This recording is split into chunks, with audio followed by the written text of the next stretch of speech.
கிறிஸ்துவனுடைய பரிசுத்த நாமத்தில் உங்கள் எல்லாருக்கும் அன்பின் வாழ்த்துக்கள். வாழ்க்கை பயணத்தில் படகுகளிலே செல்லுகிற பயணிகளுக்கு சமானமான ஒரு வாழ்க்கை வாழ்ந்து கொண்டிருக்கிற நம்முடைய வாழ்க்கையிலும் இந்த நாளில் நம்முடைய மாலுமே நம்மோடு கூட இருந்ததற்காக நன்றி செலுத்துகிறேன். ஒவ்வொரு மாலையிலும் நம்முடைய படகை ஒரு சாயங்கால அமைதி வேலைக்குள்ளாக வழிநடத்துகிற நம்முடைய ஆண்டவருக்கு நான் நன்றி செலுத்துகிறேன்.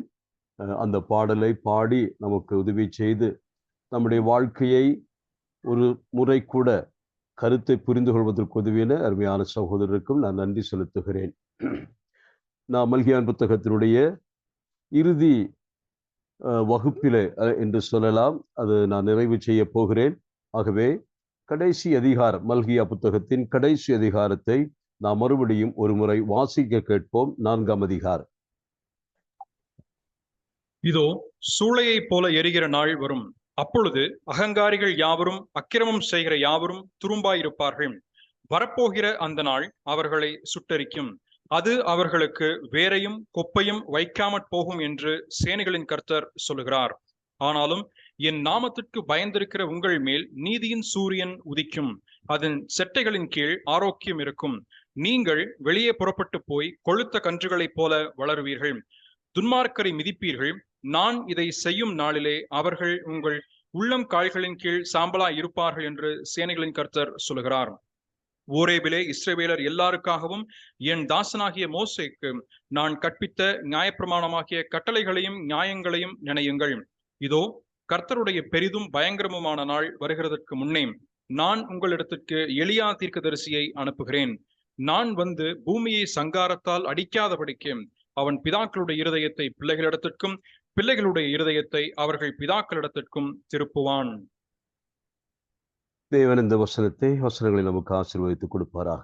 நாம் கடந்து வந்த பாதையிலே நாம் சிந்தித்த சிந்தனைகள் நம்முடைய மனதில் பதிந்திருக்கும் என்று நான் நம்புகிறேன். 4ஆம் அதிகாரம் ஒரு எச்சரிப்போடு கூட ஆரம்பமாகிறதை நாம் வாசித்தோம்.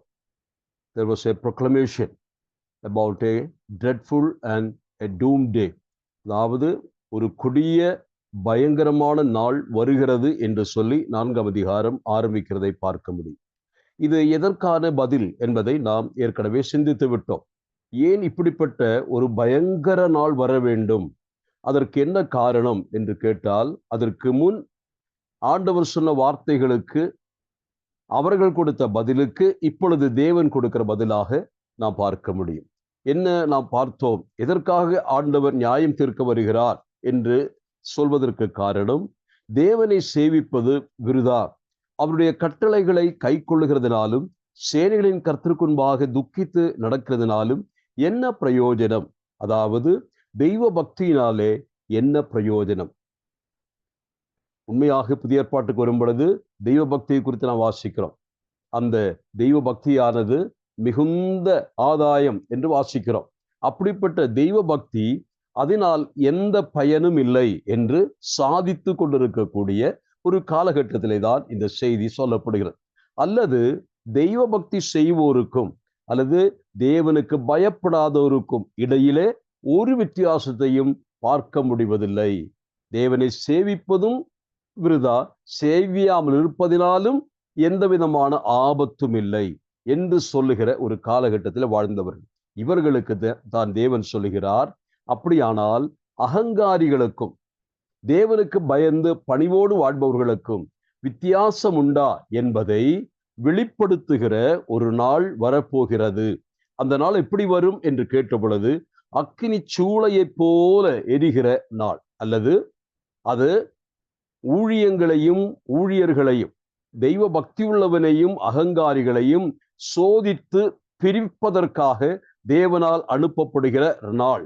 ஆகவே வித்தியாசம் தெரிய வரும் என்பதற்கு இந்த பதில் கொடுக்கப்படுகிறது. நாம் இந்த பகுதியை வாசிக்கும் பொழுது கொஞ்சம் பயத்தோடு தான் வாசிக்கிறோம். ஒருவேளை நாம் அந்த மல்கியாவின் காலகட்டத்திலே வாழ்ந்தவர்களாயிருந்தால் நிச்சயமாக இந்த வார்த்தைகளை கேட்டால் பயந்து போவோம். இப்படி ஒரு வாசகம் இன்றைக்கு நம்முடைய வேத புத்தகத்திலே தேவன் எழுதி வைத்திருந்தால் அந்த வாசகத்தை வாசிக்கும் பொழுது நாம் பயப்படுவோம். ஆனால் இப்படிப்பட்ட வாசகங்களை வாசித்தும் கூட இந்த மக்கள் ஆண்டவருக்கு உண்மையாகவே பயப்படவில்லை, அவர்கள் மனம் திரும்பவில்லை என்பதுதான் அதனுடைய யதார்த்தமாய் நாம் பார்க்க முடியும். இவ்விதமாக கடந்த வாரத்தில் சொன்னது போல 2 விதமான நாளை குறித்து நாம் பேசினோம். அந்த முதல் நாள் எதை என்று நான் சொன்னேன், அது கர்த்தருடைய திருச்சபையாகிய சபை உருவான நாளை குறித்ததாகவும், இரண்டாவது வரப்போகிற அக்கினிச்சூளை என்ற நாள் என்பது கடைசியாக துன்மார்க்கர்கள் எல்லாரும் சங்கரிக்கப்படுகிற நாளையும் குறிப்பிடுகிறதாக ஞாபகப்படுத்தினேன். இந்த பகுதியில தொடர்ந்து வாசிக்கும் பொழுது நாம் ஏற்கனவே சிந்தித்தது போல கர்த்தருக்கு பயப்படுகிறவர்களுக்கும் அகங்காரிகளுக்கும் உள்ள வித்தியாசத்தை சொல்லிக் கொண்டு வந்தார். முதலாவது கடந்த வாரத்தில் சிந்திக்கும் பொழுது கர்த்தருக்கு பயப்படுகிறவர்களுடைய தியான விஷயங்கள், அவருடைய கிரியைகள் எல்லாம் எழுதப்படுகிற ஒரு ஞாபக புஸ்தகம் உண்டு என்று ஞாபகப்படுத்தினார். அல்லது கர்த்தருக்கு பயப்படுகிறவர்கள் அவர்கள் செய்கிற எந்த கிரியையும் விருதாவாய் வீணாய் போகாது, அவைகளெல்லாம் எழுதப்படுகிறது. இன்றைக்கு எழுதப்படுகிறது, நாளைக்கு அது வெளிப்படையாக சொல்லப்படும். இன்றைக்கு ஒருவேளை உங்களுக்கு தெரியாமல் இருக்கலாம், ஆனால் நீங்கள் செய்கிற எந்த காரியத்தையும் தேவன் தம்முடைய புத்தகத்திலே பதிவு செய்திருக்கிறார். ஆகவே பதிவு செய்யப்பட்டதினாலே அன்றைக்கு வித்தியாசம் தெரிய வரும். அதுதான் அங்கே மறுபடியுமாக நமக்கு கொண்டு வரப்பட்ட ஞாபகம். முதலாவது, கர்த்தருக்கு பயப்படுகிறவர்களுக்காக ஒரு ஞாபக புஸ்தகம் வைக்கப்பட்டிருக்கிறது. காலம் வரும் பொழுது புஸ்தகங்கள் திறக்கப்படும். புஸ்தகத்தில் எழுத பெற்றிருக்கிற வண்ணமாக நம்முடைய கிரியைகளுக்கு, நம்முடைய தியானத்திற்கு தக்கதான பிரதிபலனை நம்முடைய ஆண்டவர் கொடுப்பார். அதிலே நாம் அறிந்து கொண்டோம். இந்த ஊழியர்கள், அதாவது ஊழியம் செய்தவனுக்கும் ஊழியம் செய்யாதவனுக்கும் வித்தியாசம் தெரிய வரும் என்று நாம் கீழே வாசித்தோம். அதாவது 17ஆம் வசனத்திலே, என் சம்பத்தை சேர்க்கும் நாளிலே அவர்கள் என்னுடையவர்களாயிருப்பார்கள் என்று சேனையில் கர்த்தர் சொல்லுகிறார். ஒரு மனுஷன் தனக்கு ஊழியம் செய்கிற தன்னுடைய குமாரனை கடாட்சிக்கிறது போல நான் அவர்களை கடாட்சிப்பேன் என்று சொல்லுகிறார். அப்போ இரண்டாவதாக, கர்த்தருக்கு பயப்படுகிறவர்களுக்காக ஞாபக புஸ்தகம் மட்டுமல்ல, அவர்கள் இவ்விதமாய் கர்த்தராலே கடாட்சிக்கப்படுவார்கள் என்றும் நாம் வாசிக்கிறோம். நம்முடைய ஆண்டவரை சேவிப்பது விருதாவாக போகவில்லை. தேவன் நம்மை கவனிக்கிறார், நம்முடைய கிரியைகளை பார்க்கிறார், நமக்குள் இருக்கக்கூடிய தெய்வ பயத்தை பார்க்கிறார். அது நிமித்தமாக நிச்சயமாக தேவன் நம்மை கடாட்சிப்பார். தேவனை சேவிப்பது விருதாவல்ல. தேவன் தம்மை சேவிப்பவர்களை மறந்து போகிறவரும் அல்ல. அவர்களுக்கு நன்மை செய்ய அவர் ஒருபோதும் மறப்பதில்லை என்பதை அந்த வார்த்தை நமக்கு ஞாபகப்படுத்துகிறது. மூன்றாவதாக அதிகாரம் 4 2ஆம் வசனத்திலே, ஆனாலும் என் நாமத்துக்கு பயந்திருக்கிற உங்கள் மேல் நீதியின் சூரியன் உதிக்கும், அதன் செட்டைகளின் கீழே ஆரோக்கியம் இருக்கும், நீங்கள் வெளியே புறப்பட்டு போய் கொழுத்த கன்றுகளைப் போல வளருவீர்கள் என்று சொல்லுகிறார். இது மூன்றாவது பாக்கியமாய் கருதுகிறேன். ஒன்று, நமக்காக ஞாபக புஸ்தகம் எழுத பெற்றிருக்கிறது. நம்மை ஆண்டவர் மறப்பதில்லை, நம்முடைய கிரியைகளையும் கர்த்தர் மறந்து போக மாட்டார். இரண்டாவதாக நாம் பார்த்தது, அப்படிப்பட்ட மக்களை கர்த்தர் கடாட்சிப்பார். அது இம்மையிலே வாழும் பொழுதும் கர்த்தர் நம்மை கடாட்சிக்க விரும்புகிறார். ஒரு பிதா தன்னுடைய மகனை கடாட்சிப்பது போல கர்த்தர் நம்மை கடாட்சிப்பார் என்று அந்த வசனம். மூன்றாவதாக, நம்முடைய வருங்காலம் என்ன என்பதை இங்கு பார்க்கிறோம். வருங்காலத்திலே என்ன நடக்கும்? கர்த்தருக்கு பயப்படுகிறவர்கள் மேல் நீதியின் சூரியன் உதிக்கும், அதன் செட்டைகளின் கீழ் ஆரோக்கியம் இருக்கும், நீங்கள் வெளியே புறப்பட்டு போய் கொழுத்த கன்றுகளைப் போல வளருவீர்கள். நம்முடைய வருங்காலம் எவ்வளவு ஆசீர்வதிக்கப்பட்டது என்பதும் இங்கே இந்த பகுதியிலே சொல்லப்படுகிறது.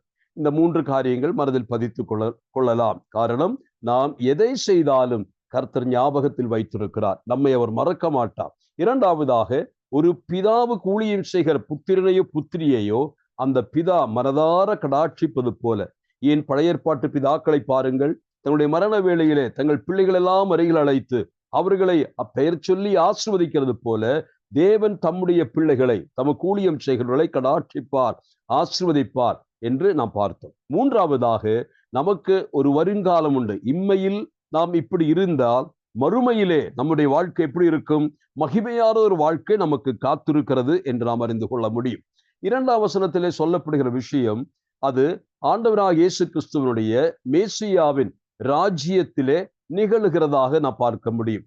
அதற்கு தான் ஆதார வசனங்கள் இந்த பகுதியிலிருந்து நாம் எடுத்துக்கொள்ள முடியும். நாம் ஏசாயாவின் புத்தகம் 65ஆம் அதிகாரத்திற்கு திரும்பினால், ஏசாயா 65 அதனுடைய 10ஆம் வசனத்தை கொஞ்சம் வாசிக்கலாம். என்னை தேடுகிற என் ஜனத்திற்கு சாரோன் ஆட்டு தொழுவமாகவும் ஆகோரின் பள்ளத்தாக்கு மாட்டுக்கிடையாகவும் இருக்கும். போதும். அதை போல தொடர்ந்து நான் வாசிக்கலாம். அதே புத்தகத்திலே 13ஆம் வசனத்தில் வாசிக்கலாம். ஆதலால் கர்த்தராகிய ஆண்டவர் சொல்லுகிறார், இதோ என் ஊழியக்காரர் புசிப்பார்கள், நீங்களோ பசியாயிருப்பீர்கள். இதோ என் ஊழியக்காரர் குடிப்பார்கள், நீங்களோ தாகமாயிருப்பீர்கள். இதோ என் ஊழியக்காரர் சந்தோஷப்படுவார்கள், நீங்களோ வெட்கப்படுவீர்கள்.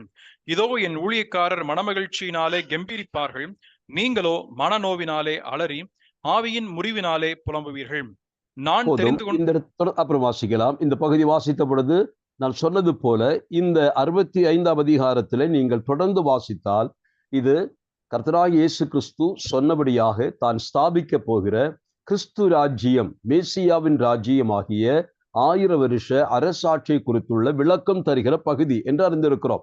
65 நீங்கள் கீழே வர நீங்கள் வாசித்தால் அதை நீங்கள் பார்க்க முடியும். 17 வாசிக்கலாம். 17 சில வசனங்களை வாசிக்கலாம். தங்களை தாங்களே பரிசுத்தப்படுத்தி 65:17.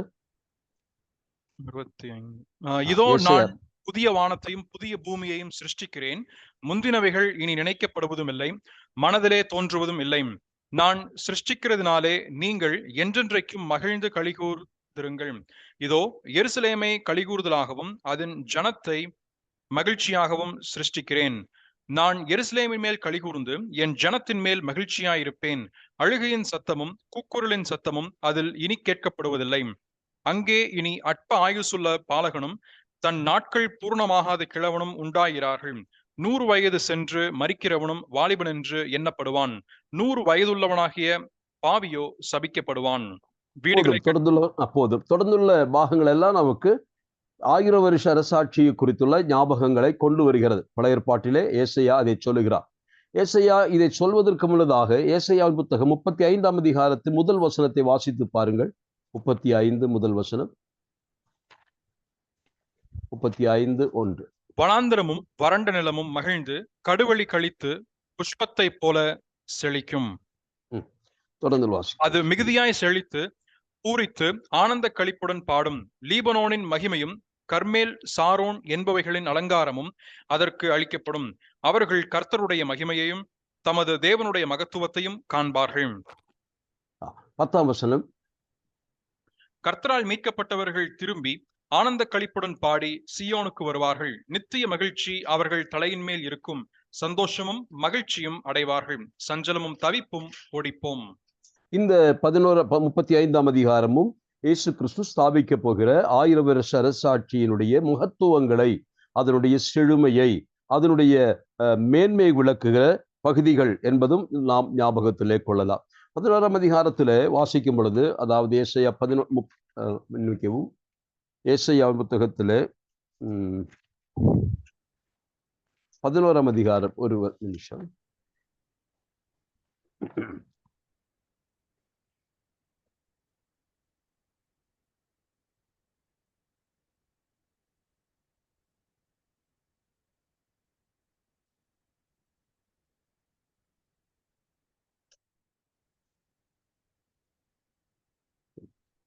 ஒரு ராஜா நீதியாய் அரசாளுவார். அது ஓகே. 32 கொஞ்சம் படிக்கலாம். இதோ ஒரு ராஜா நீதியாக அரசாளுவார், பிரபுக்களும் நியாயமாக துரைத்தனம் பண்ணுவார்கள். அவர் காற்றுக்கு ஒதுக்காகவும் பெருவெள்ளத்துக்கு புகலிடமாகவும் வறண்ட நிலத்துக்கு நீர்க்கால்களாகவும் விடாய்த்த பூமிக்கு பெரும் கண்மலையாகவும் பெண் கண்மலையின் நிழலாகவும் இருப்பார். போதும். இது இந்த பகுதி 32ஆம் அதிகாரம். அதை போலவே நமக்கு 1000 வருஷ அரசாட்சியினுடைய சிந்தனைகளை அல்லது எதிர்பார்ப்புகளை நமக்கு கொண்டு வருகிற அதிகாரம் என்பதை அறிந்திருக்கிறோம். இங்கு அவர் ஏசாயா சொல்லுகிறார், ஒரு ராஜா நீதியாய் அரசாளுவார். அந்த நீதியின் ராஜாவினுடைய அரசாட்சி காலத்திலே எப்படி பூமி இருக்கும் என்பதை இங்கு விளக்கமாய் சொல்லுகிறதை நாம் பார்ப்போம்.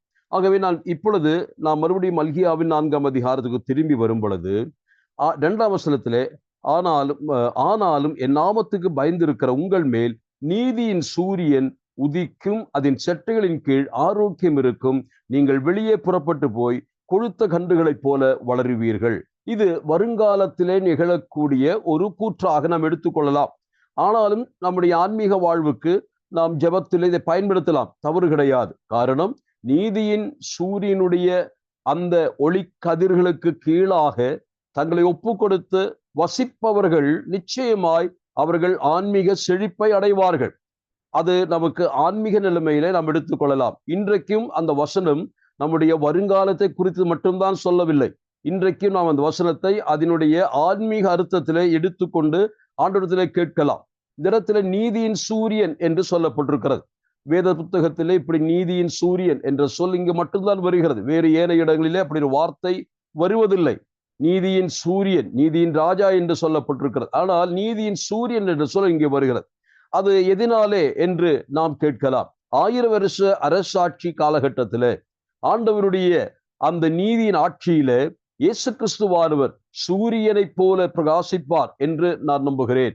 அந்த ராஜாவினுடைய வெளிச்சம், அதன் பிரபை, அதனுடைய மாட்சிமை உலகமெங்கிலும் தரிசிக்கத்தக்கதாக ஒரு சூரியனுக்கு சமமாக அவர் காணப்படலாம். ஆகவே சூரியனை போன்ற ஒரு ஆட்சி, சூரியன் ஆட்சி செய்வது போல ஒரு ஆட்சி நடக்கிறது. அது எப்படிப்பட்ட ஆட்சி என்று கேட்டால், நீதியின் ராஜா அரசாளுகிறார். ஆகவே நீதி உள்ள ஒரு ராஜாவினுடைய ஆட்சி நடக்கும். அந்த ஆட்சி காலத்துல அந்த சூரியனுடைய வெளிச்சத்தில் வாழ்கிறவர்கள், சாதாரணமாக நமக்கு நன்றாக தெரியும், சூரிய வெளிச்சம் இல்லை என்றால் பூமியிலே தாவரங்கள் வளராது. ஆகவே தாவரங்களுடைய வளர்ச்சிக்கு, தாவரங்களுடைய பாதுகாப்பிற்கு சூரிய வெளிச்சம் ஒளி இன்றியமையாதது போல அன்றைய பூமியினுடைய எல்லா செழிப்புக்கும் காரணராய் இருக்கிறவர் கர்த்தராகிய இயேசு கிறிஸ்து என்னும் நீதியின் சூரியன். அந்த சூரியன் தான் பூமியை செழிப்பாக்குகிறார் என்ற அர்த்தத்தில் சொல்லப்படலாம். இரண்டாவது, வெளிச்சத்தை குறித்து சொல்லப்படுகிறது. மூன்றாவது, அதே வசனத்தில் வாசிக்கும் பொழுது நீதியின் சூரியனுடைய செட்டைகள் என்று வாசிக்கிறோம். அதற்கு செட்டைகள் என்று சொல்வதனால விங்ஸ் என்றுதான் ஆங்கிலத்திலும் சொல்லப்பட்டிருக்கிறது. ஆனால் ஒருவேளை அந்த சூரியன் என்று சொல்லப்படுவதனாலே சூரியனுடைய ஒளி அல்லது ஒளிக்கதிர், ரேஸ் என்ற வார்த்தையும் பயன்படுத்தலாம். ஆனால் என்னை பொறுத்தமட்டில் நான் அதை நம்பும் பொழுது இந்த இடத்திலே சூரியனுடைய செட்டைகள் என்று சொல்வதனாலே சூரியனை கூட ஒரு பறவைக்கொப்பாக அங்கே கற்பிக்கப்படுகிறதோ என்று நினைக்கிறேன். ஆண்டவராகிய இயேசு கிறிஸ்துவினுடைய ஆட்சி காலம் தம்முடைய பிள்ளைகளை பொறுத்தமட்டிலே ஒரு தாய்க்கோழியை போன்ற ஆட்சி அல்லது ஒரு கழுகு ஆட்சி செய்வது போல் இருக்கிறது என்று யோசிக்கிறேன். தன்னுடைய பிரஜைகளை, தன்னுடைய செட்டைகளின் மறைவிலே வந்து தங்குகிற மக்களை அந்த பறவை பாதுகாப்பது போல, பறந்து காக்கிற பருந்து என்று நாம் ஆண்டவரை குறித்து வாசிக்கிறோம். அவ்விதமாய் பறந்து காக்கிற ஒரு பறவையை போல நீதி சூரியனுடைய ஆட்சி நிகழும். அக்காலங்களிலே மக்களுக்கு என்னவெல்லாம் கிடைக்கும் என்று கேட்டால், ஒன்று பாதுகாப்பு, செட்டைகளின் நிழலிலே இருக்கக்கூடிய பாதுகாப்பு. நம்முடைய ஆண்டவர் ஒரு முறை எருசலேமை பார்த்து அழுதுவிட்டு இவ்விதமாய் சொன்னது உங்களுக்கு ஞாபகம் இருக்கலாம். எருசலேமே, எருசலேமே, கோழிதன் குஞ்சுகளை தன் செட்டைகளின் கீழ் மறைக்க, பாதுகாக்க துடிப்பது போல உன்னை பாதுகாக்க எத்தனை முறை நான் முயற்சித்தேன், ஆனால் நீயோ அந்த செட்டைகளின் கீழ் வந்து சேர மனம் திரும்பவில்லையே என்று கதறினார். அதை போல் இப்பொழுது அவிதமாய் மனம் திரும்பி வந்த மக்களுக்கு பாதுகாப்பும் அடைக்கலவுமாக நீதியின் சூரியனுடைய ஆட்சி 1000 வருஷ அரசாட்சியாக மாறுகிறது. அந்நாட்களில் என்ன நடக்கும் என்று நாம் பார்த்தோம். அவிதமாய் வந்து சேர்கிற மக்களுக்கு கிடைக்கிறது ஆரோக்கியம் என்று வாசிக்கிறோம். இந்த உலகத்தில் எந்த ஆட்சி நடந்தாலும் இல்லாதது இந்த ஆரோக்கியம். ஆரோக்கியம் என்று சொன்னால் சரீர பிரகாரமான உடல் ரீதியான ஆரோக்கியத்தை நான் சொல்லவில்லை. முழுமையான ஒரு ஹோல்சம் ஹெல்த், தி சவுண்ட்னஸ் என்று சொல்லலாம்.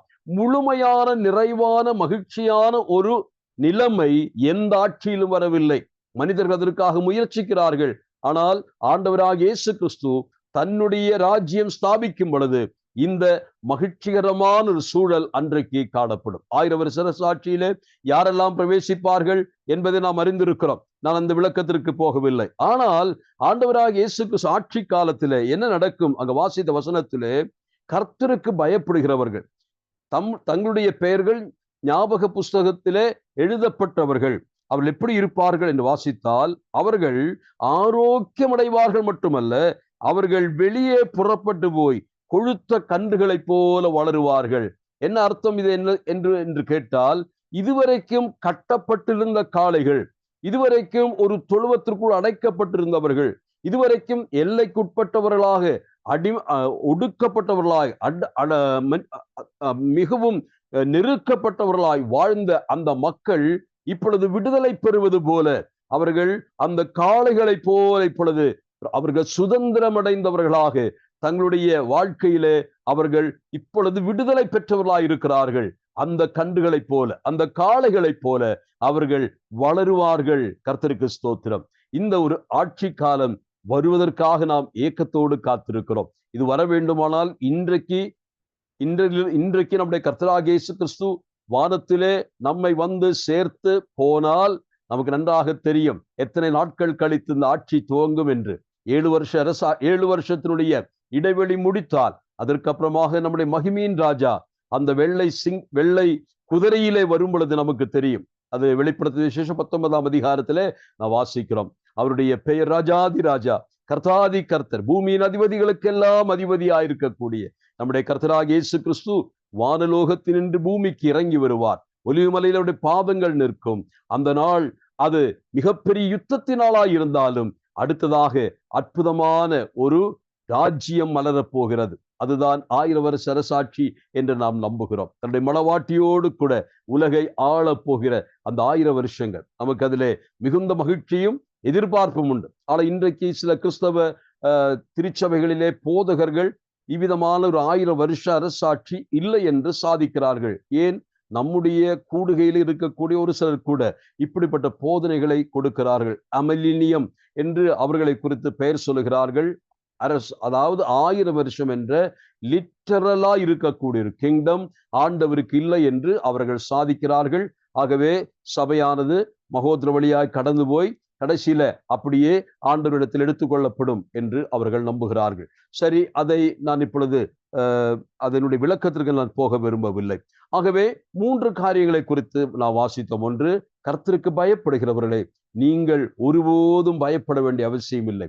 நீங்கள் செய்கிற எந்த கிரியைகளும் வீணாய் போகாது, அது விருதாவல்ல. பிரியமானவர்களே, நாம் வாசித்த ஏசாயா 65 நான் வாசித்தோம் அல்லவா, என்னுடைய ஊழியக்காரர்கள் உண்பார்கள், நீங்களோ பசித்திருப்பீர்கள். அநேக விளக்கங்கள் அங்கு ஊழியர்களை குறித்து சொல்லுகிறார். நம்முடைய கர்த்தராகிய இயேசு கிறிஸ்து யோவானிலே சொல்லும் பொழுது விதமாய் சொல்லுகிறார், என்னுடைய ஊழியக்காரன், எனக்கு ஊழியம் செய்கிறவன் என்னோடு கூட அவன் என்னுடைய சமூகத்தில் இருப்பான் என்று சொல்கிறதை பாருங்கள். தன்னுடைய ஊழியர்களை கனப்படுத்துகிற ஒரு நல்ல எஜமானனை நாம் சேவிக்கிறோம். ஆகவே அந்த நாள் நினைவு கூறலாம். இரண்டாவதாக நமக்கு என்ன அங்கே வாசித்தோம், அவர்கள் எப்படி இருப்பார்கள் என்று நாம் வாசித்தோம். அவர்கள் தேவனுடைய சமூகத்திலே அந்த சம்பத்தை சேர்க்கும் நாளிலே தகப்பனை போல கடாட்சிக்கப்படும். அது அன்றைக்கல்ல, இன்றைக்கே நம்மை அவர் கடாட்சிக்கிற பிதாவாய் இருக்கிறார். மூன்றாவதாக நம்முடைய ஆண்டவருடைய வருகையிலே 1000 வருஷ அரசாட்சியிலே நாம் அடைய போகிற நம்முடைய வருங்காலத்தை குறித்து நாம் சிந்தித்தோம். இது இப்பொழுது நாம் அடுத்த பகுதிக்கு கடந்து போக நான் விரும்புகிறேன். அதிகாரம் 4 நாம் முக்கியமாக ஒரு எச்சரிப்பின் நாளை குறித்து சொல்லிவிட்டு அந்த எச்சரிப்பின் நாளுக்குள் பிரவேசிப்பதற்கு முன்னதாக அதினின்று தப்புவதற்கு ஒரு வழியை சொல்லி இந்த புத்தகத்தை நிறைவு செய்கிறார். எப்பொழுதுமே தேவன் நியாய தீர்ப்பை சொல்லும் பொழுது நியாய தீர்ப்புக்கு தப்புவதற்கான தண்டனையை சொல்லும் பொழுது தண்டனை தப்புவதற்கான ஒரு வழியையோ வாசலையோ திறந்து வைத்துத்தான் தண்டிக்க போகிறார் என்று சொல்வார். அதை போலதான் இந்த பகுதியிலேயும் நாம் வாசிக்கிறோம். அந்த வசனத்தின் அடிப்படையில தான் நாம் கீழே வரப்போகிறோம். பாருங்கள், 3ஆம் வசனத்துக்கு வரலாம். துன்மார்க்கரை மிதிப்பீர்கள், நான் இதை செய்யும் நாளிலே அவர்கள் உங்கள் உள்ளங்கால்களின் கீழில் சாம்பலாயிருப்பார்கள் என்று சேனைகளின் கர்த்தர் சொல்லுகிறார்.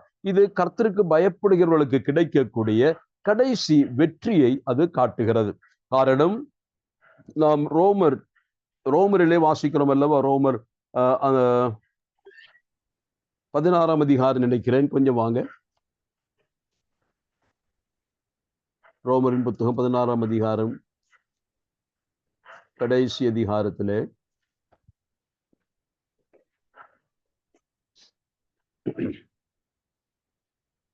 ஆஹ்,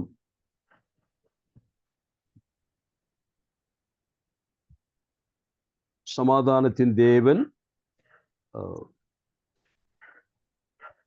அதனுடைய 20ஆம் வசனத்தை கொஞ்சம் வாசிக்கலாம். 16, 20. சமாதானத்தின் தேவன் சீக்கிரமாய் சாத்தானை உங்கள் கால்களின் கீழே நசுக்கி போடுவார். நம்முடைய கர்த்தராகிய இயேசு கிறிஸ்துவினுடைய கிருபை உங்களுடனே கூட இருப்பதாக. ஆமென். இங்கு சமாதானத்தின் தேவன் நம்முடைய சத்ருவாகிய சாத்தானை அவருடைய கால்களுக்கு கீழாக, அப்படியே வாசித்தோம். நம்முடைய கர்த்தர் சமாதானத்தின் தேவன் சீக்கிரமாய் சாத்தானை உங்கள் கால்களின் தன்னுடைய கால் கீழ் நசுக்கி போடுவார் என்றா, அல்லது இங்கே வாசித்த வசனப்படியாக நம்முடைய உங்கள் கால்களின் கீழே, அதான் வாசித்தோம் பாருங்கள். சாத்தானை உங்கள் கால்களின் கீழே, அது ஒரு ஆச்சரியமான சொற்பிரயோகம். கர்த்தராகிய இயேசு கிறிஸ்து சாத்தானை தன் காலால் மிதித்தார். சிலுவையிலே அவனுடைய தலை நசுக்கப்பட்டது. கர்த்தருடைய கால்கள் அவனை மிதித்து போட்டது. அவன் அரைகுறை அர்த்த பிராணனாய் பாதி உயிரோடு தான் இன்றைக்கு வாழ்ந்து கொண்டிருக்கிறான். ஆனால் அவனை முழுமையாக கர்த்தர் நசுக்கி போடுவார். ஆனால் நசுக்கி போடுவதற்கு கர்த்தர் சொல்லுகிறார், அவனை உங்கள் கால்களின் கீழே. நம்மை பாவத்திற்கு நேராக தூண்டி மனிதகுலத்தை பாவ விஷமாகிய அந்த விஷத்தால் தீண்டி மனிதனை மரணத்திற்கு கொண்டு போய்விட்ட அந்த சாத்பத்தை, இந்த சாத்தானை கர்த்தர் என்ன செய்வார்? அவர் காலால் மிதித்தது சரிதான். ஆனால் வெற்றியினுடைய உச்சகட்டம் என்னவென்றால், யார் அவனாலே பாதிக்கப்பட்டார்களோ அவர்களுடைய கால்களுக்கு கீழாக அவனை கொண்டு வந்து வைத்து நசுக்கி போடுவார். இவ்வளவு ஆச்சரியமான ஒரு வெற்றியை நமக்கு கொடுக்கவிருக்கிறார் நம்முடைய கர்த்தர். அவர் வெற்றி வேந்தர். ஆனால் அவருடைய வெற்றியிலே நமக்கு பங்காளித்தம் தருவது போல இருக்கிறது. ஆனால் பழைய ஏற்பாட்டு பக்தர்களுக்கு மல்கியாவிலே சொல்லும் பொழுது அவர்கள் எப்படி இருப்பார்களாம்? அவர்கள் உங்கள் கால்களின் கீழே சாம்பலாயிருப்பார்கள். ஏன் இந்த சொல் வருகிறது நமக்கு நன்றாக தெரியும். காரணம் 1ஆம் அதிகாரம் 1ஆம் வசனத்திலே சூளையை போல ஒரு எரிகிற நாளை குறித்து வாசிக்கிறோம். அன்றைக்கு அகங்காரிகள் யாவரும் அக்கிரம் செய்கிற யாவரும் துரும்பாயிருப்பார்கள் என்று வாசிக்கிறோம். அது சாம்பலுக்கொப்பான ஒன்று. கர்த்தருடைய பிள்ளைகளே, இன்றைக்கு நாம் யாரால் பாடுபடுத்தப்படுகிறோமோ, யாரால் நாம் துன்புறுத்தப்படப்படுகிறோமோ அவர்களுக்கு தேவன் நியாயமான நியாய தீர்ப்பை வைத்திருக்கிறார். அன்றைக்கு அவர்கள், இன்றைக்கு நம்மை மிரட்டி, இன்றைக்கு வட இந்தியாவிலோ இந்தியாவுடைய பல்வேறு பகுதியில் நடக்கக்கூடிய பலவிதமான சித்திரவதைகள், அதே போல கர்த்தருடைய பிள்ளைகளுக்கு ஏற்படுகிற எத்தனையோ உபத்திரவங்கள், பாடுகள், அதையெல்லாம் பார்த்து கொண்டுதான் கர்த்தர் இருக்கிறார். நம்முடைய கிரியைகளை தேவன் ஞாபக புஸ்தகத்தில் எழுதி வைத்திருக்கிறார். அதை அவர் நினைவு கூறும் நாள் வருகிறது. அன்றைக்கு நமக்கு பரிசளிப்பார். அதே சமயத்திலே அகங்காரிகள், துன்மார்க்கர்கள், அவர்களையும் தேவன் ஒரு புத்தகத்திலே பெயர் எழுதி வைத்திருக்கிறார். அவர்களை தேவன் சாம்பலாக்கும் நாள் உண்டு. அந்த சாம்பல் ஆக்கின பின்னதாக அந்த சாம்பலை தம்முடைய பிள்ளைகளின் கால்கீழே போட்டு மிதியுங்கள் என்று சொல்வார். வெற்றி நமதே என்று சொல்வதற்கு ஏதுவாக இறுதியிலே நாம் வெற்றி பெறுவோம். காரணம், வெற்றி வேந்தராகிய இயேசு கிறிஸ்துவோடு கூட நாம் பயணிக்கிறவர்கள், நாம் அவருடைய பிள்ளைகள், நீதி சூரியனுடைய அந்த ராஜாவினுடைய பிரஜைகள் நாம். ஆகவே நமக்கும் கடைசி வெற்றி நமதே. இன்றைக்கு ஒருவேளை தோற்கடிக்கப்பட்டது போல் நாம் இருக்கலாம். ஆனால் இயேசுக்கு சொன்னது போல, நான் உலகத்தை ஜெயித்தேன், நீங்களும் ஜெயிப்பீர்கள் என்ற ஒரு வாக்குறுதியை தந்திருக்கிறார். இது கடைசி வெற்றியை காட்டுகிறது. 1000 வருஷ சாட்சியிலே நாம் வெற்றி பெறுவது, நாம் அடையக்கூடிய கடைசி வெற்றியை நாம் பார்க்க முடியும். ஆனால் 4 வாசிக்க 4, 5, 6 வருஷங்களை வாசிக்கலாம். ஓரேபிலே இஸ்ரவேலர் எல்லாருக்காகவும் என் தாசனாகிய மோசேக்கு நான் கற்பித்த நியாயப்பிரமாணமாகிய கட்டளைகளையும் நியாயங்களையும் நினையுங்கள். இதோ கர்த்தருடைய பெரிதும் பயங்கரமுமான நாள் வருகிறதற்கு முன்னே நான் உங்களிடத்திற்கு எலியா தீர்க்கதரிசியை அனுப்புகிறேன். நான் வந்து பூமியை சங்காரத்தால் அடிக்காதபடிக்கு அவன் பிதாக்களுடைய இருதயத்தை பிள்ளைகளிடத்திற்கும் பிள்ளைகளுடைய இருதயத்தை அவர்கள் பிதாக்களிடத்திற்கும் திருப்புவான். போதும். இந்த புத்தகம் இப்பொழுது 6ஆம் வசனத்தோடு நிறைவு பெறுகிறது. ஆனால் ஆங்கில வேத புத்தகத்தை நான் வாசிக்கும் பொழுது அந்த வார்த்தை எப்படி முடிகிறது என்று வாசித்து கேட்கலாம். 6ஆம் வசனம் எப்படி முடிகிறது? Lest I come and smite the earth with a curse.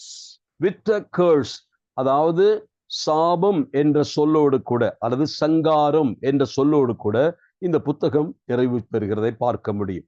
ஆகவே பழைய ஏற்பாட்டினுடைய கடைசி எழுத்து எபிரேய வேத புத்தகத்திலும் அதை போலதான் கடைசி சொல் இந்த சாபம், சங்காரம். அதற்கு உண்மையான அதனுடைய கருத்தின்படி, அதனுடைய மூல மொழியின் அர்த்தத்தின்படி பார்த்தால் பூரணமான அழிவு, அனிகிலேஷன், இல்லாமல் செய்வது, அதாவது செசேஷன் ஆஃப் த எக்ஸிஸ்டன்ஸ், அதாவது அந்த பொருள் இல்லை, அந்த நபர் இல்லை என்று சொல்வதைப் போலதான் அந்த வார்த்தை சொல்லப்படுகிறது.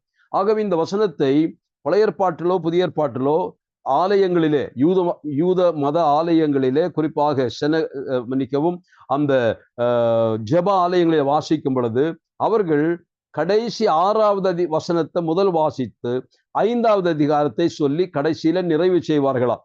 காரணம், இந்த கேர்ஸ் என்ற வார்த்தையில முடியக்கூடாது என்பதற்காக.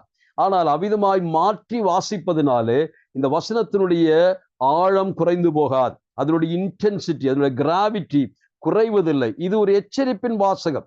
ஆகவே எச்சரிப்பு கொடுக்கப்படுகிறது. எச்சரிப்பை கொடுத்துவிட்டு தப்புவதற்கு வழியும் சொல்லுகிறார்.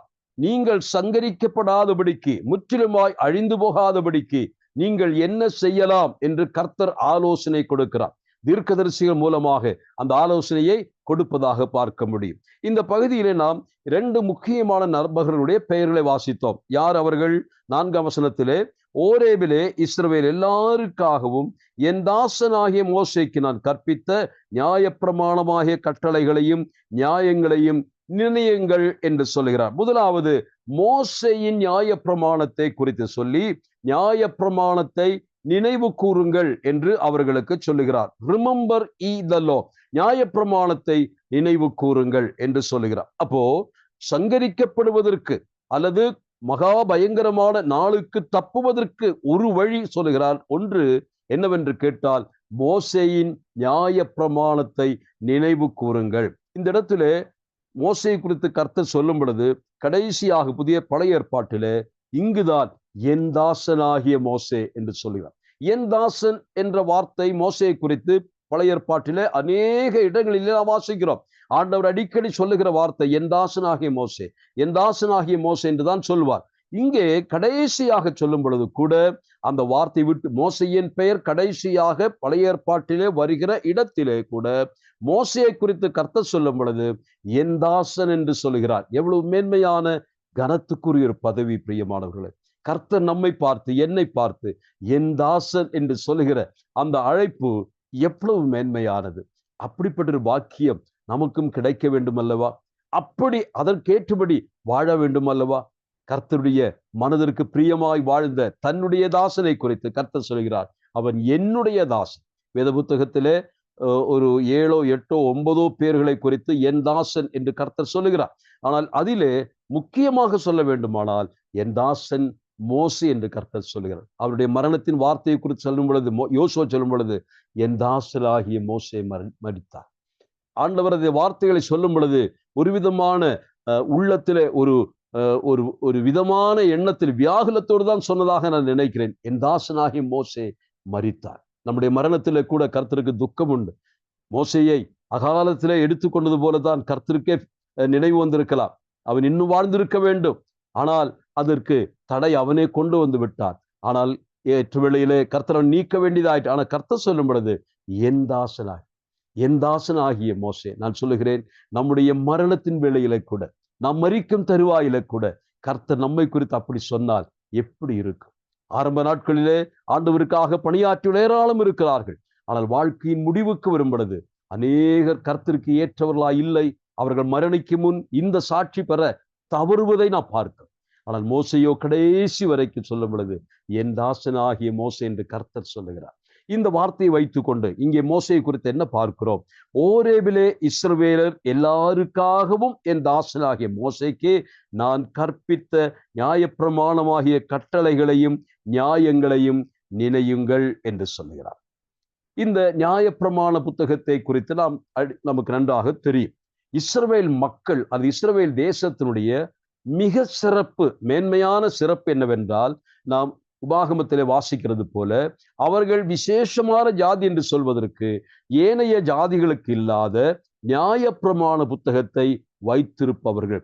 த பீப்புள் வித் எ லா, நியாயப்பிரமாணம் உள்ள புஸ்தகம் அல்லது சட்ட ஒழுங்குள்ள ஒரு ஜாதி. உலகத்தில் எந்த ஜாதியாருக்கும் நியாயப்பிரமாணம் இல்லாத, நியாயப்பிரமாணம் என்று சொன்னால் சட்ட புத்தகம், தெய்வீக சட்ட புத்தகம் ஒரு கான்ஸ்டிடியூஷன், டிவைன் கான்ஸ்டிடியூஷன் இல்லாத பொழுது இஸ்ரவேல் தேசம் குட்டி தேசம்தான், ஒரு அடிமை கூட்டம்தான். ஆனால் அவர்களுக்கு தேவன் என்ன செய்தார்? நியாயப்பிரமாண புஸ்தகத்தை கொடுத்தார். அத்துணை உலக மக்களும் வியந்து பார்க்கிறார்கள், இந்த ஜாதிக்கு இவ்வளவு விசேஷித்த ஞானம் எங்கே இருந்து வந்தது? இவர்கள் மற்றவர்களுடைய மேன்மை அடைவதற்கு என்ன காரணம்? அவர்கள் கடவுளுடைய கரங்களில் பெற்றுக்கொண்ட அந்த புஸ்தகத்தில் வைத்திருக்கிறார்கள். They are the custodians of God's divine law. இது இவர்களை சிறப்பான மக்களாக மாற்றுகிறது. அகில உலகத்தில் ஏனைய ஜாதிகளிலே இவர்கள் சிறந்த சொல்வதற்கு முக்கியமான காரணம் நியாயப்பிரமாணம் பெற்றவர்கள். ஆகவே இங்கே கர்த்தர் சொல்கிறார் நியாயப்பிரமாணம். இந்த நியாயப்பிரமாணத்தை குறித்து மோசே உபாகம புத்தகத்திலே சொல்லிக் கொண்டு வரும் பொழுது அடிக்கடி பயன்படுத்துகிற ஒரு வார்த்தை தான் ரிமெம்பர். நீங்கள் 14 முறை அந்த உபாகம புத்தகத்திலே நினைவு கூறுங்கள், நினையுங்கள் என்று ரிமெம்பர் என்ன நினைவு கூற சொல்கிறார்? மோசே கொடுத்த நியாயப்பிரமாணத்தில் உள்ள கட்டளைகளை நினைவு கூறுங்கள் என்று சொல்கிறார். அதே சொற்பிரயோகம்தான் இப்பொழுது மல்கியா கடைசியாக சொல்கிறார். மோசே கொடுத்த நியாயப்பிரமாணத்தை நீங்கள் நினைவு கூற வேண்டும். என்ன அர்த்தம்? நீங்கள் இப்பொழுது மறந்து போனீர்கள். மோசையே மறந்திருக்க மாட்டார்கள், ஆனால் மோசே கொடுத்த நியாயப்பிரமாணத்தை மக்கள் அடியோடு மறந்திருக்கிறார்கள். ஆகவே அவர்களை நினைவு கூறணும். அப்ப மோசையை குறித்து சொல்லுகிறது இது. அடுத்ததாக வாசி 5வது வசனத்தில், இதோ கர்த்தருடைய பெரிதும் பயங்கரமுமான நாள் வருகிறதற்கு முன்னே நான் உங்களிடத்திற்கு எலியா தீர்க்கதரிசியை அனுப்புகிறேன் என்று அடுத்ததாக சொல்கிறார். மோசையை சொல்லிவிட்டு அடுத்ததாக தேவாவியானவர் எலியாவை கொண்டு வருகிறார். இது ஆச்சரியமான ஒரு பெயரிங், அதாவது மோசே எலியா, இது ஒரு ஜோடி, அற்புதமான ஒரு பெயர் என்று சொல்லலாம். இஸ்ரவேல் தேசத்துடைய வரலாற்றில் நின்று இந்த மோசேயையும் எலியாவையும் நாம் எடுத்து போட்டால் அந்த வரலாறு சிதிலமடைந்து விடும். அது வரலாறு இல்லை என்று சொல்லப்படும். ஆகவே இஸ்ரவேல் வம்சத்தினுடைய வரலாற்றிலே மிக முக்கியமான 2 பேர்கள் யார் என்று கேட்டால் மோசேயும் எலியாவும் தான். மோசே என்ன செய்தார்? நமக்கு நன்றாக தெரியும். மோசே ஆண்டவருடைய நியாயப்பிரமாணத்தை மக்களிடத்திலே கொண்டு வந்தார். Moses brought law to the people. Moses brought the law to the people. காரணம் சீனாய் மலையில, இங்கே ஓரேப் என்று சொல்லுகிறது, சீனாய் மலையினுடைய பழைய பெயர் ஓரேப் என்று சொல்லுகிறது, ஹோரேப் என்று சொல்லுகிற வார்த்தை. ஆகவே ஹோரேப் என்றும் சீனாய் மலையிலே வைத்து தேவன் மோசே மூலமாக அந்த பிரமாணத்தை கொடுக்கிறார். அந்த இடத்துல மோசே யாராயிருந்தார்? மோசே தேவனுடைய உடன்படிக்கையினுடைய மத்தியஸ்தராய் விளங்குகிறார். அவர் ஒரு மத்தியஸ்தராக நின்றுதான் அந்த உடன்படிக்கையை வாங்கி கொண்டு வருகிறார். அந்த மத்தியஸ்தருக்கு ஒரு சாட்சியாக இருந்தது தேவதூதர்கள். அதைத்தான் கலாத்தியர் நிருபத்தில் வாசிக்கும் பொழுது தேவதூதருடைய அந்த இடைவிடல் அவர்கள் மூலமாக அவருடைய சாநித்தியத்திலே அது கொடுக்கப்பட்டதாக நாம் சொல்லுகிறோம். ஆகவே தேவன் மோசேயை உடன்படிக்கை மத்தியஸ்தரா, பழைய ஏற்பாட்டு உடன்படிக்கை மத்தியஸ்தராக வைத்து பிரமாணத்தை கொடுத்ததாக பார்க்கிறோம். இது இஸ்ரவேல் மக்கள் வாழ்க்கையில மறக்க முடியாத சம்பவம். நமக்கு நன்றாக தெரியும். இந்த பிரமாணம் கொடுக்கும் பொழுது சீனாய் மலை அக்கினியினாலே பற்றி எரிகிற ஒரு காட்சியை பார்க்கிறார்கள். ஆகவே இஸ்ரவேல் வரலாற்றிலே மறக்க முடியாத ஒரு நாள் இந்த பிரமாணம் கொடுக்கப்பட்ட நாள். காரணம், இது அக்கினி பிரமாணம், அக்கினிமயமான பிரமாணம்.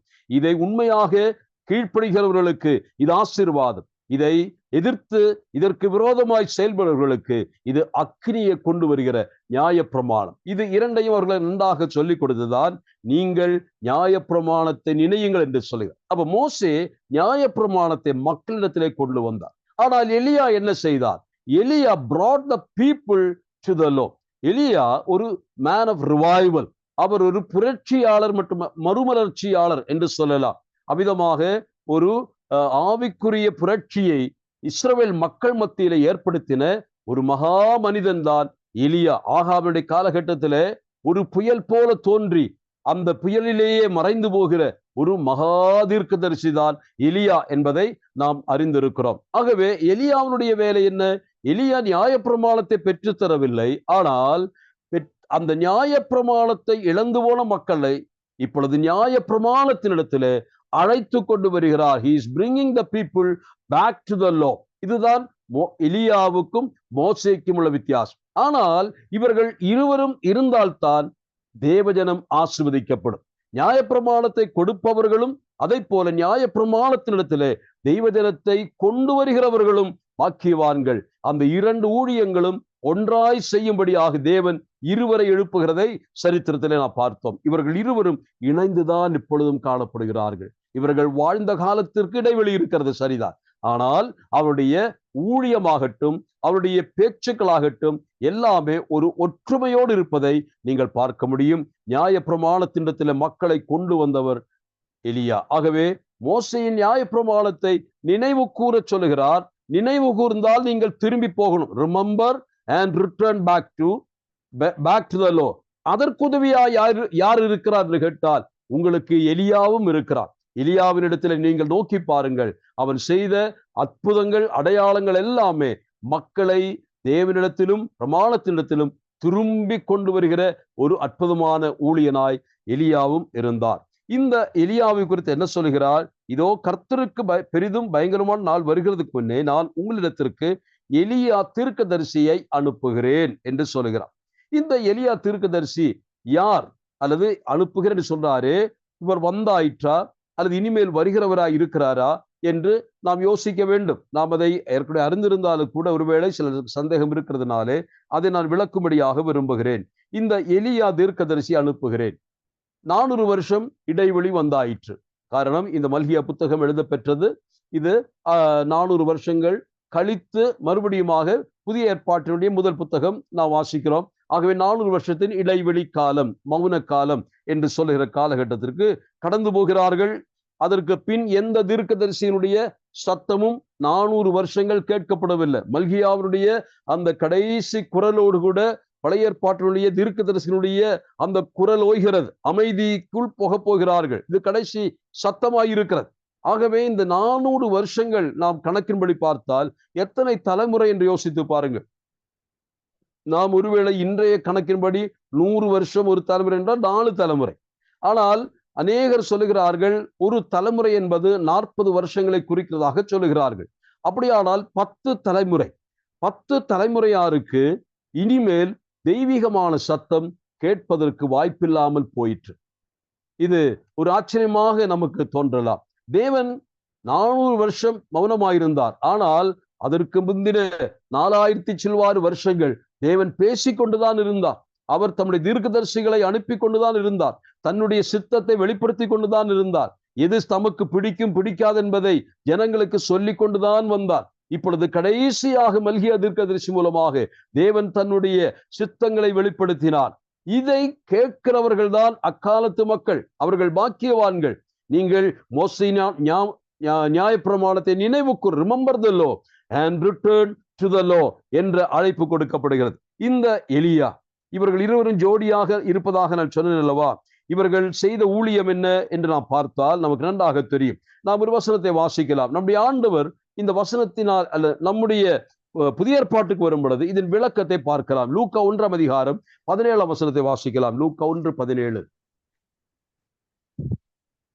பிதாக்களுடைய இருதயங்களை பிள்ளைகளிடத்திற்கும் கீழ்ப்படியாதவர்களை நீதிமான்களுடைய ஞானத்திற்கும் திருப்பி உத்தமமான ஜனத்தை கர்த்தருக்கு ஆயத்தப்படுத்தும்படியாக அவன் எலியாவின் ஆவியும் பலமும் உடையவனாய் அவருக்கு முன்னே நடப்பான் என்றான். போதும். எலியாவின் ஆவியும் பலமுடையவனாக அவருக்கு முன்னதாக நடப்பார். யோவான் பிறந்த பொழுது சொல்லப்படுகிற வார்த்தை. அப்படியானால் யோவான் யார் என்று மறைமுகமாக அங்கே வாசிக்கும் பொழுது இந்த வசனத்தை தான் கோட் பண்ணுகிறார்கள். எந்த வசனம்? பிதாக்கள் இதயத்தை பிள்ளைகளிடத்திற்கும் பிள்ளைகளுடைய இதயத்தை அவர்கள் பிதாக்களிடத்திற்கும் திரும்புவான் என்று வாசிக்கிறோம். அப்படியான என்ன அர்த்தம்? குடும்பத்தை கட்டுகிறவனாக யோவான் ஸ்நானன் வருவார். ஏன் அந்த சொற்கள் அங்கு பயன்படுத்தப்பட்டது நமக்கு தெரியும். மல்கியா புத்தகத்தின் காலகட்டத்திலே குடும்பங்கள் சிதிலமடைந்திருந்தது. அதாவது தள்ளுதல் சீட்டை கொடுத்து புருஷன் மனைவிகளை தள்ளிவிடுகிற ஒரு பழக்கமான நாட்கள் இருந்தது. அதனாலே சீர்குலைந்த குடும்பங்கள் மல்கியாவின் காலகட்டத்திலே ஒரு எடுத்துக்காட்டாக அல்லது ஒரு மற்றவர்கள் பார்க்கத்தக்க வகையில் இருந்தது. குடும்பங்கள் அழிக்கப்பட்டன. இதன் மூலமாக தள்ளுதற் சீட்டை கொடுத்து மனைவிகளை தள்ளிவிடும் பொழுது அனாதைகள் ஆக்கப்படுகிற பிள்ளைகள் தங்கள் தகப்பனுக்கு விரோதமாய் செயல்படக்கூடும். தங்களுடைய தகப்பனை வெறுக்கக்கூடியவர்களாய் இருப்பார்கள். பிள்ளைகளுக்கும் பிதாக்களுக்கும் இடையே மிகப்பெரிய ஒரு கலவரம் மனப்பான்மை, ஒரு வெறுப்பு, கோபம், அமிதமாக சமுதாயம் சீர்கட்டிருந்த காலகட்டம், குடும்பங்கள் அழிந்து போன காலகட்டம். அப்படிப்பட்ட குடும்பத்தில் இன்று பிறக்கிற பிள்ளைகளை சீர்படுத்த முடியாதபடிக்கு அழிந்து போவது, தலைமுறையே அழிந்து விடுவதாக இருந்தது. ஆனால் கர்த்தர் இங்கே சொல்லுகிறார், அப்படிப்பட்ட குடும்பங்களை கட்டுவதற்காக, இவ்விதமாய் குடும்பங்கள் அழிந்து சங்கரிக்கப்படுவதற்கு பதிலாக இதோ நான் ஒரு மனிதனை தீர்க்கதரிசி எழுப்புவேன். யார் அவர்?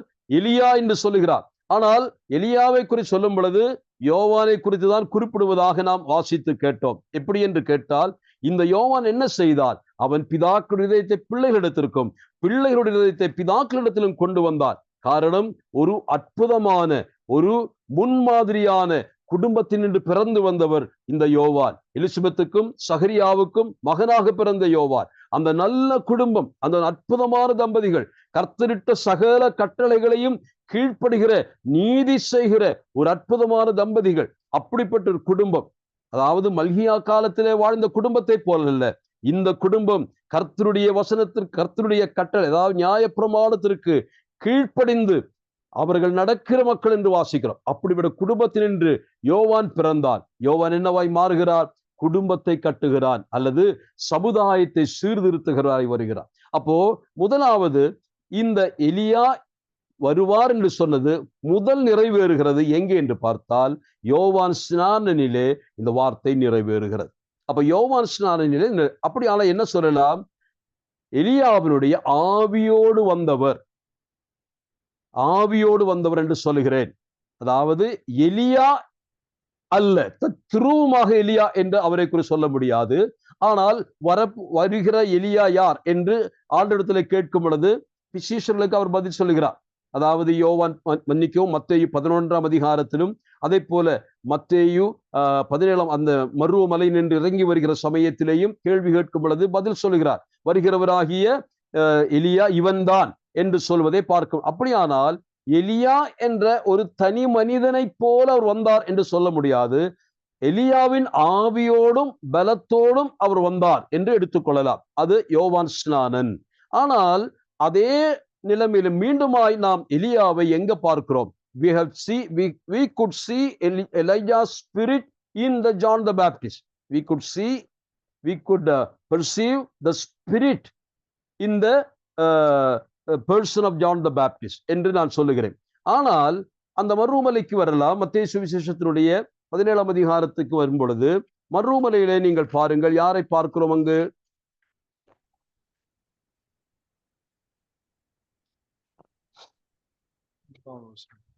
அதனுடைய அதுக்கு முன்னே வாசிக்கலாம். 11 எலியாவும் 4ஆம் வசனம் 3ஆம் வசனத்தை வாசிக்கலாம். 17:3. அப்பொழுது மோசேயும் எலியாவும் அவருடைய பேசுகிறவர்களாக அவர்களுக்கு காணப்பட்டார்கள். அப்போ இயேசு கிறிஸ்துவினுடைய மரணத்திற்கு முன் சில நாள், ஒரு வாரத்திற்கு முன் என்று சொல்லலாம். என்ன நடக்கிறது? இங்கே மருவமலைக்கு கர்த்தர் சீஷரை அழைத்து கொண்டு போகிறார். அங்கே கொண்டு போய் அவர்களுக்கு என்ன செய்கிறார்? தன்னுடைய மகிமையை வெளிப்படுத்துகிறார். அல்லது அந்த 16ஆம் அதிகாரத்தின் 28ஆம் வசனத்திலே நீங்கள் வாசித்தால் 16:28 அங்கே நிற்கிறவர்களாய் சிலர் மனுஷகுமாரன் தம்முடைய ராஜ்யத்தில் வருவதை காணும் முன் மரணத்தை ருசி பார்ப்பதில்லை என்று மெய்யாகவே உங்களுக்கு சொல்லுகிறேன் என்றார். இது எதை குறிக்கிறது என்று கேட்டால் 17ஆம் அதிகாரத்தினுடைய ஒரு முன்னுரையாக எடுத்துக்கொள்ளலாம். 17ஆம் அதிகாரத்திலே தன்னோடு இருக்கிற சீஷர்களில் சிலர் இயேசு எப்படிப்பட்டவர் என்று அறிய போகிறார். அதாவது தம்முடைய ராஜ்யத்தில் வருவதை என்று சொன்னால், மறுமலையின் காட்சி என்பது இயேசு கிறிஸ்து தம்முடைய ராஜ்யத்தில் வரும் பொழுது எப்படிப்பட்ட இருப்பாரோ அந்த காட்சியை பார்க்கிறார். இதை வைத்துக்கொண்டு அநேகர் சாவதில்லை, இவர்கள் மரிக்க மாட்டார்கள், அதாவது உயிரோடு இந்த உலகத்தில் வாழும் பொழுது இயேசு விசுவாசித்தவர்கள் சாக மாட்டார்கள் என்று சொல்லுகிறவர்கள் இந்த வசனத்தை எல்லாம் எடுத்து சொல்வார்கள். ஆனால் இந்த சொல்லப்படுகிறது, இந்த வார்த்தையானது 17 நிறைவேறுகிறது. மனுஷகுமாரனை அவருடைய ராஜ்யத்தில் வருவதை சிலர் பார்ப்பார்கள். யார்? சீஷர்களில் சிலர். இயேசு கிறிஸ்துவினுடைய ராஜ்யம் இனிமேல் தான் வரப்போகிறது. ஆனால் இதை என்ன சொல்கிறார்? இங்கே இருப்பவர்கள் சிலர் அந்த ராஜ்யத்தினுடைய முன் ருசியை ருசிக்க போகிறார்கள். அதில் 3 சீஷர்கள் அடங்குவர். அமிதமாய் அவர்கள் சென்ற பொழுது என்ன நடந்தது? அங்கே வாசித்தோம், எலியாவும் மோசேயையும் அவர்கள் காண்கிறார்கள். அப்போ மோசேயும் எலியாவும் இருவரும் இணைந்து வருகிற காட்சியை பார்க்கிறோம். Now we can see the person. இங்கே அவர்களை எப்படி பார்க்கிறோம்? அவர் எப்படி in figure, அதாவது அவர்கள் பார்க்கிறார்கள், அந்த மோசையும் பார்க்கிறார்கள், எலியாவையும் ரெண்டு பேரும் இருக்கிறார்கள். என்ன பேசிக் கொண்டிருக்கிறார்கள் என்பதை கவனித்தார்கள். அவளுக்கு என்ன பேசிக் கொண்டிருந்தார்கள்? அவர் எருசலேமில் அடைய போகிற மரணத்தை குறித்து பேசுகிறார்கள். ஏன் இதை பேச வந்திருக்கிறார்கள் என்று கேட்டால், நான் நம்புகிறேன் இந்த லூக்கா கடைசி 24 வசனத்தில் வாசிக்கும் பொழுது, அந்த எம்மாவுக்கு போகிற சீஷர்கள் அந்த இடத்திலிருந்து வருகிற வசனத்தை சொல்லும் பொழுது, மோசேயின் தீர்க்க தரிசனங்களிலும் தீர்க்கதரிசிகளின் ஆகமங்களிலும் கொஞ்சம் படி தினேஷ்.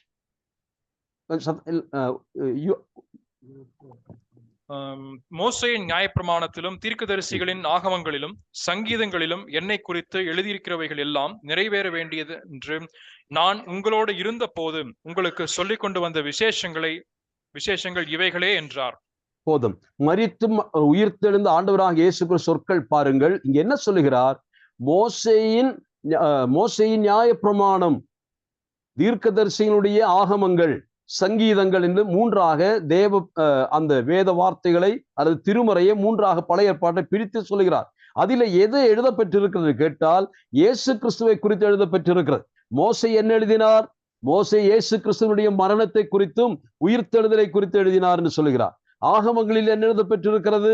அங்கேயும் இயேசு கிறிஸ்துவை குறித்தும் இயேசு கிறிஸ்துவனுடைய மரணத்தை குறித்தும் அவருடைய உயிர்த்தெழுதலை குறித்து எழுதப்பட்டிருக்கிறது.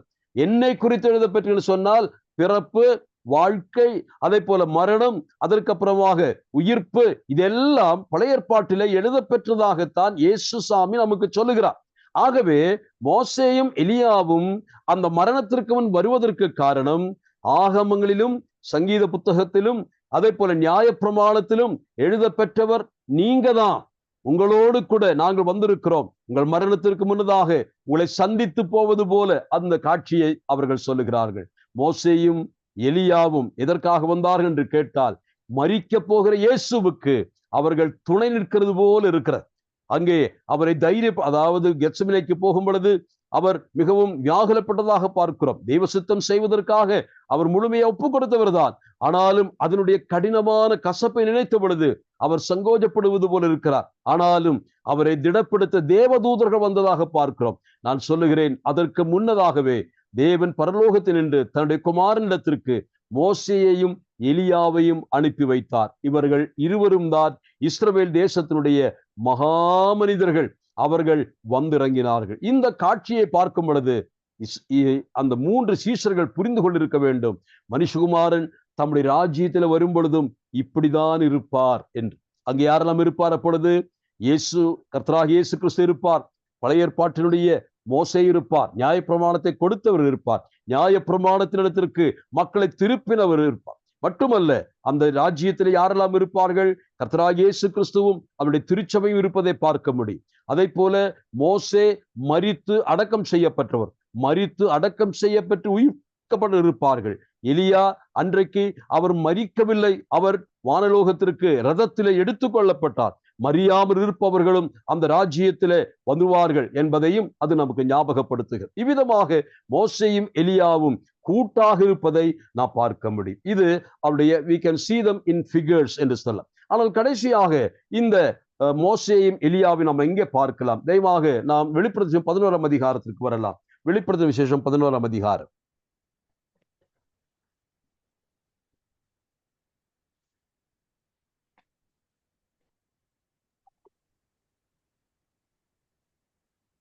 வெளித்து 11ஆம் அதிகாரம் 3, 4, 6 வசனங்கள். 3, 4, 6. என்னுடைய 2 சாட்சிகளும் இரட்டு வஸ்திரம் முடித்துக் கொண்டிருக்கிறவர்களாய் 1120 நாளளவும் தீர்க்க தரிசனம் சொல்லும்படி அவர்களுக்கு அதிகாரம் கொடுப்பேன். பூலோகத்தின் ஆண்டவருக்கு முன்பாக நிற்கிற 2 ஒலிவ மரங்களும் 2 விளக்குத்தண்டுகளும் இவர்களே. 8, 6. அவர்கள் தீர்க்க தரிசனம் சொல்லி வருகிற நாட்களிலே மழை பெய்யாதபடிக்கு வானத்தை அடைக்க அவர்களுக்கு அதிகாரம் உண்டு. அவர்கள் தண்ணீர்களை இரத்தமாக மாற்றவும் தங்களுக்கு வேண்டும் போதெல்லாம் பூமியை சகலவித வாதைகளாலும் வாதிக்கவும் அவர்களுக்கு அதிகாரம் உண்டு. போதும்.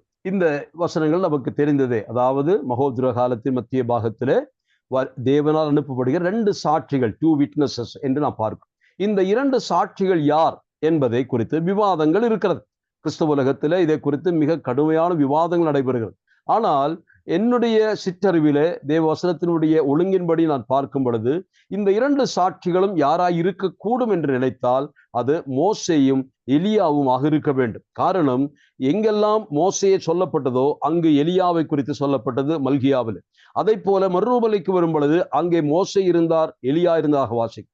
ஆகவே கர்த்தராகிய இயேசு கிறிஸ்துவனுடைய அந்த வெளிப்படுத்தல் 11ஆம் அதிகாரத்தை அந்த மகோதர காலம் கர்த்தராகிய இயேசு கிறிஸ்துவனுடைய மகிமையான வருகைக்கு முன்னதான காலகட்டத்திலே அது நடைபெற்று கொண்டிருக்கிறதை பார்க்க முடியும். அப்படியானால் இது யாராய் இருக்க முடியும்? மோசேயும் எலியாவுமாக இருக்கலாம். காரணம், இவர்கள் ரெண்டு பேரும் தீர்க்கதரிசிகள் என்று சொல்லப்பட்டிருக்கிறது. இருவருமே தீர்க்கதரிசிகள் தான். இரண்டாவதாக பார்க்கும் பொழுது மோசேயினுடைய அடையாளமாக சொல்லப்படுகிறது, அன்று எகிப்தினுடைய நதி தண்ணீர்களை எல்லாம் இரத்தமாக மாற்றினது மோசே என்று நாம் அறிந்திருக்கிறோம். ஆகவே மோசே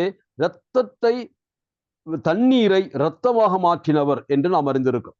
ஆனால் அதே சமயத்தில் எலியாவை குறித்து வாசிக்கும் பொழுது அவன் ஜெபித்தான், 3 வருஷம் 6 மாதமும் வானம் அடைக்கப்பட்டது.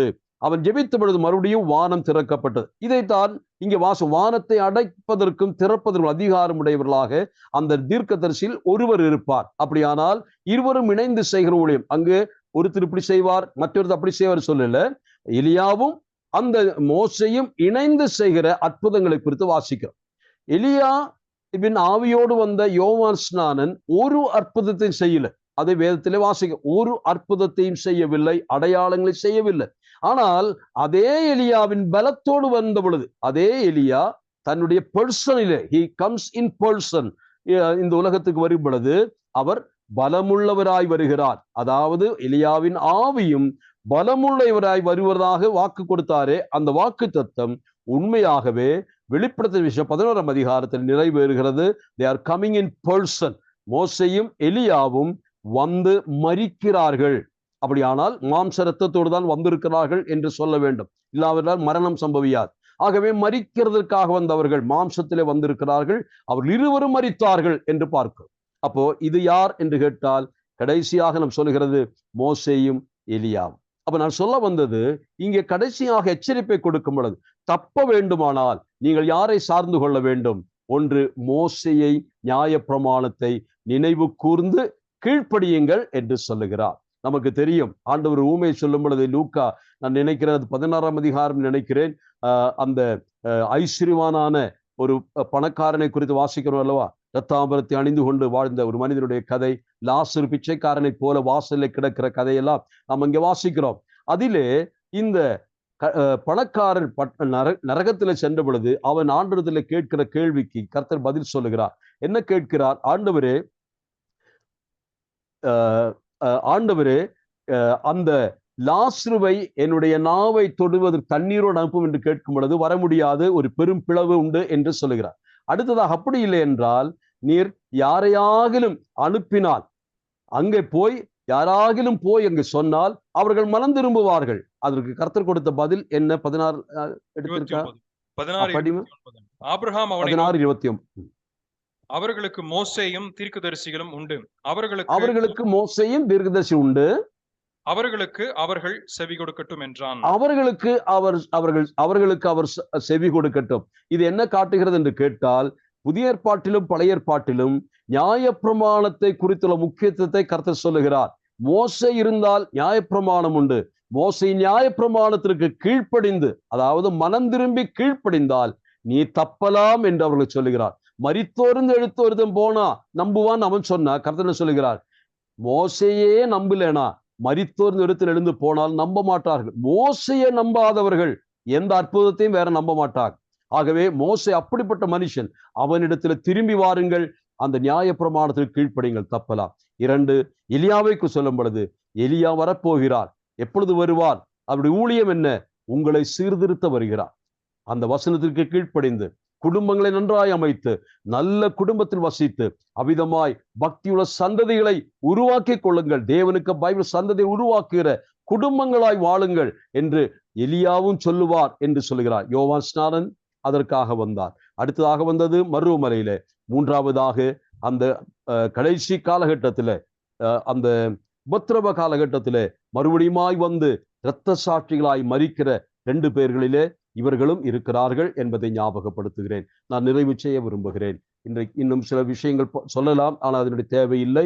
நான் முடிக்க விரும்புகிறேன். கடைசியாக ஒரு வார்த்தை சொல்லி நாம் நிறைவு செய்வோம். வெளிப்படுத்தும் விசேஷம் 22ஆம் அதிகாரம் 11வது வசனத்தை வாசிக்கலாம்.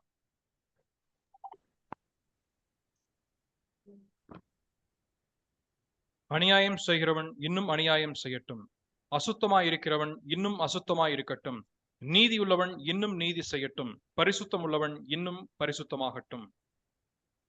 இந்த வார்த்தைகள் நமக்கு பயமில்லாமல் வாசிக்க முடியாது. 22ஆம் அதிகாரம் வேதத்தினுடைய இறுதி அதிகாரம். மல்கியாவிலே எப்படி அந்த 4ஆம் அதிகாரம் இறுதி அதிகாரமாய் இருக்கிறதோ அதை போல கர்த்தருடைய சத்தத்தின் கடைசி துவனி 22ஆம் அதிகாரம். இதோ நான் சீக்கிரமாய் வருகிறேன். இதுதான் கர்த்தர் சொல்லுகிற வாக்குத்தத்தம். ஆனால் அந்த வாக்குத்தத்தம் அந்த நாளை குறித்து, வருகிற நாளை குறித்து சொல்லும் பொழுது கர்த்தர் விசுவாசிகளுக்கும் சொல்கிற வார்த்தை என்ன தெரியுமா? வசனம் மறுபடியும் வாசிக்கலாம். அநியாயம் செய்கிறவன் இன்னும் அநியாயம் செய்கிறவன் இன்னும் அநியாயம் செய்யட்டும், அக்கிரமம் செய்கிறவன் அசுத்தமாயிருக்கிறவன் இன்னும் அசுத்தமாயிருக்கட்டும், இன்னும் அசுத்தமாயிருக்கட்டும். போதும், அந்த இடத்துல கொஞ்சம் நிறுத்துங்க. இந்த வசனத்தை கேட்டா நாம் என்ன நினைப்போம்? பரவாயில்லையே என்று யோசிக்கலாம். அது எதற்காக அப்படி சொல்லப்பட்டது? நீ இன்னும் தொடர்ந்து பிடிவாதமாக தேவனுக்கு விரோதமாகத்தான் வாழ்வேன் என்று நீ நினைத்தால் உன்னுடைய இஷ்டம். ஒரு பெர்மிஷன் கொடுக்கப்படுகிறது. அந்த பெர்மிஷன் உன்னை ஆஸ்வதிப்பதற்காக அல்ல, உன்னுடைய தண்டனையை பெருக்குவதற்காக. நிச்சயமாய் அக்கினி போன்ற ஒரு நாள் வரப்போகிறது. அந்த நாளிலே நீ துரும்பாவாய், வேரோடும் அதுபோல கிளைகளும் இல்லாமல் முற்றிலுமாய் அழிக்கப்படுவாய். அந்த நாளுக்கு தப்புவதற்காக நீ காத்திருக்கின்ற நேரத்தில் நீ மறுபடியும் மனம் திரும்பாமல் அசுத்தமாய் பாவங்களை செய்து கொண்டிருந்தால் உனக்கு தப்புவதற்கு வழி இல்லை. அதே சமயத்தை என்ன சொல்லுகிறார்? இந்த வார்த்தை என்ன அர்த்தம் தெரியுமா? நேரம் இல்லை, இனி சமயம் இல்லை. இன்னைக்கு திரும்பலனா உன்னால திரும்ப முடியாது. இது கடைசி நாள். இன்றைக்கு மனம் திரும்பு. கர்த்தருடைய தீர்க்கதரிசிகள் எத்தனை தீர்க்கதரிசிகள் உன்னிடத்திலே அனுப்பப்பட்டார்கள், ஆனால் அவர்கள் செவி கொடுக்கவில்லையே. எத்தனை தரம் கர்த்தருடைய சத்தத்தை கேட்கிறோம், ஆண்டவருடைய வசனங்களை கேட்கிறோம், ஆனால் இன்னும் நாம் நம்முடைய பாவத்திலே தொடர்கிறோமா? கர்த்தருடைய ஆவியானவர் சொல்லுகிறார், அப்படி தொடர்ந்தால் நீ தொடர்ந்து கொண்டிரு, முடிவை சந்தித்து. ஆனா அடுத்த வாசகம் 2 வசனங்கள் என்ன சொல்லுகிறது? வார்த்தைகள் என்ன சொல்லுகிறது? நீதியுள்ளவன் இன்னும் நீதி செய்யட்டும். நீதி செய்கிறாயா? அருமையான கர்த்தருடைய பிள்ளையே, நீ நீதி செய்யணும். நீதி செய்து கொண்டே இரு, அதை விட்டுறாதே. தொடர்ந்து நீதியை செய்து கொண்டிரு, வளரு என்று சொல்கிறார். 2, பரிசுத்தமுள்ளவன் இன்னும் பரிசுத்தமுள்ளவன் இன்னும் பரிசுத்தமாக்கட்டும். இது கடைசி வார்த்தை. இது கடைசி மல்கியாவுடைய அதே வார்த்தைகள் வேதத்திலே கடைசியாக ஒலிக்கிறது. இப்படிதான் மல்கியாவுடைய ரத்தின சுருக்கம் என்று நான் இதை குறித்து நம்புகிறேன். அகங்காரியாய் துன்மார்க்கராய் வாழ விரும்புகிறவர்களே, உங்களுக்கு ஐயோ, சூளையை போல இருக்கிற நாள் வருகிறது. இது அவிசுவாசிகளுக்கு தான் சரியாக பொருள். ஆனால் இன்றைக்கு ஆண்டவருடைய சமூகத்திலே ஒப்பு கொடுத்து மனம் திரும்பி, ஆண்டவரே, மோசையின் நியாய பிரமாணத்தை எங்களுக்கு தந்ததற்காக ஸ்தோத்திரம். அந்த நியாய பிரமாணத்தினுடைய நிறைவான இயேசு கிறிஸ்துவை எங்களுக்கு தந்ததற்காக ஸ்தோத்திரம். இயேசு கிறிஸ்துவனுடைய சீஷர்களாக உலகத்தில் வாழ விரும்புகிறோம். அவர் வாழ்ந்தது போல நாங்களும் வாழ்வோம். அவருடைய சாயலை தரித்தவர்களாக, கிறிஸ்துவின் சாட்சிகளாக உலகத்தில் வாழ்ந்து நாங்கள் எங்கள் வாழ்க்கையை நிறைவு செய்ய எங்களை அர்ப்பணிக்கிறோம். மல்கியா புத்தகத்தின் மூலமாக கர்த்தர் நம்மோடு பேசி இருக்கிறார். தேவன் தாமே நம்மை தொடர்ந்தும் ஆசீர்வதிப்பாராக. ஆமென். ஜெபித்து நிறைவு செய்யலாம். ஜெபிக்கலாம்.